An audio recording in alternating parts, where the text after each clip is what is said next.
India's most awaiting movie Varanasi April 7, 2021 release చేయబోతున్నట్లుగా official గా announce చేశాడు రాజమౌళి. ఈ రిలీజ్ డేట్ ని చూస్తే ఏం ప్లానింగ్ అయ్యా జక్కనని అనకుండా ఉండలేము. ఎందుకంటే ఉగాది, అంబేద్కర్ జయంతి, శ్రీరామనవమి లాంటి హాలిడేస్ కలిసి వచ్చేలా సమ్మర్ టార్గెట్ చేసుకుని ఈ డేట్ ను లాక్ చేసి దాదాపు 2 వారాల పాటు బాక్సాఫీస్ మొత్తం వారణాసి అండర్ లో ఉండేలా చాలా జాగ్రత్తగా తెలివిగా ప్లాన్ చేశాడు రాజమౌళి. అందులోనూ ఏప్రిల్ నెల సెంటిమెంట్ పరంగా మహేష్ బాబుకి బాగా కలిసి వచ్చిన నెల.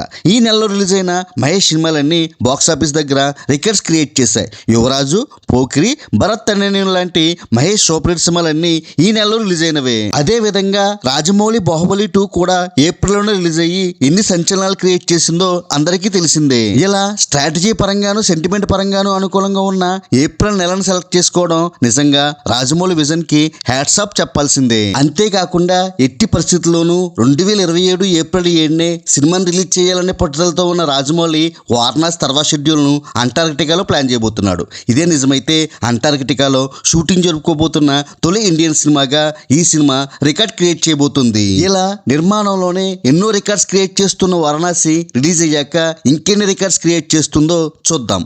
వారణాసి ఎన్ని వేల కోట్లు కలెక్ట్ చేయబోతుందో కామెంట్ చేయండి. Like, share and subscribe cine master.